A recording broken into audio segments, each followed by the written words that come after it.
সেই দিন আমি কেল্টুকে নিয়ে যাচ্ছিলাম মৌপিয়ার বাড়িতে ভ্যাকসিন দেওয়াতে। সত্যি কথা বলতে গেলে প্রথমে একটু একা একা বেরোতে ভয় লাগছিল। সেদিন হচ্ছিল প্রচুর বৃষ্টি।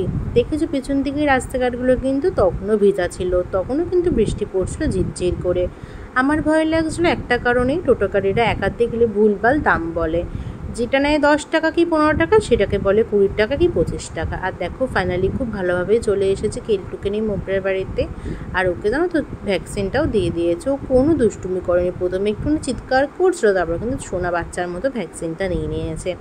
আর ওখানে গিয়ে স্পিডুকে দই খেতে দিয়েছে, সেটা একটু কেল্টুকে দেখাচ্ছিলাম।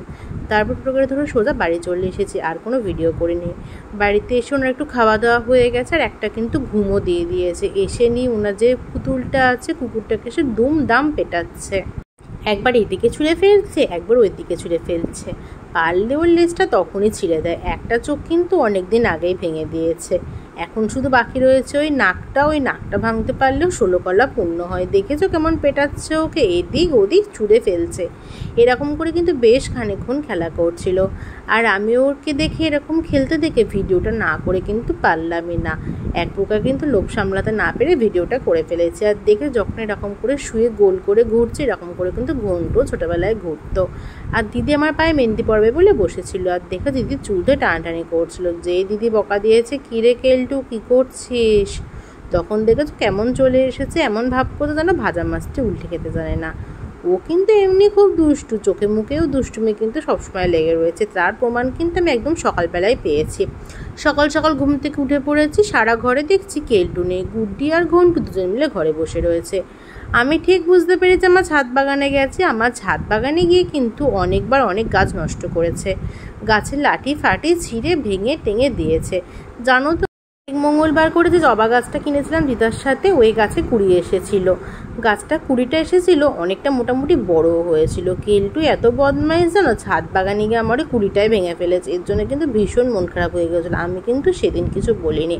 সেদিন আবার আমার ছাদ বাগানে ঢুকে গাছ লন্ডভন্ড করছে, তাই কিন্তু ভীষণ বকা দিয়েছিলাম। যেই বকা দিয়েছি সোজা ঘরে ঢুকে পড়েছে। ওই যে বিছানার ফাঁকে একটা জায়গা আছে, ওকে বকা দিলে ওখানে ঢুকে পড়ে। আর সেদিনকে রাত্রিবেলা জানো তো একটুখানি বৃষ্টি পড়ছিল। বাড়িতে আমি, কেল্টু, ঘন্টু আর গুড্ডি ছিলাম, 3 জনে ছিলাম। আর সেদিনকে ঝমঝমে বৃষ্টি পড়ছিল বলে ভীষণ ভয় লাগছিল, তাই 3 জনকে নিয়ে ঘরেই আমি বসেছিলাম। আর দেখেছো কেমন জোরে হাওয়া দিচ্ছিল। আর সেদিনকে না কারেন্টও চলে গেছিলো। একদিকে আমাদের কোনো অসুবিধা হয়নি, কারণ বাড়িতে ইনভার্টার আছে, এর জন্যে। তার বেশ খানিকক্ষণ পর দেখছি দিদি নাচের ক্লাস থেকে বাড়ি ফিরেছে। দিদি আসতে না আসতে দেখেছো 3 জন কিন্তু ভীষণ লাফালাফি করছিল দিদিকে দেখে। অনেকক্ষণ পর দেখেছিল দিদি সেই 7টা কি 7:30 বাড়ি থেকে বেরিয়েছে, আস্তে আস্তে 9:10 বেজে গেছিলো। এতক্ষণের গ্যাপে দেখেছো ওরা কিন্তু ভীষণ দিদিকে মিস করছিল। কেল্টুর অবস্থা দেখেছো, ও কিন্তু মুখ বার করে দিদিকে শুকছিল। আর ঘন্টু তো এদিকে আছেই, যখনই কোথা থেকে আসো কিন্তু এরকমই সবসময় করে। গুড্ডিও করে, গুড্ডি কিন্তু একটা মুখে আউ করে গান করে, সেই গানটাও কিন্তু করছিল। আর কেল্টু দেখেছো কী করে বুঝতে না পারে দিদির একবার এই পায়ে একবার ও পায়ে যাচ্ছিল। আর গুড্ডি আর ঘন্টুকে দুজনকারে মুখ চেটে চেটে আদর করে দিচ্ছে। এরকম তো হলো বেশ খানিকক্ষণ। তারপরে দেখেছো গুড্ডি বদমাইশি করে কেল্টুর পুতুলটা নিয়ে নিয়েছে। কেল্টু কিন্তু ভীষণ রেগে যাচ্ছিল। ভিডিওটা কিন্তু এখানেই শেষ করে দিলাম। দেখা হবে অন্য কোনো ভিডিওতে।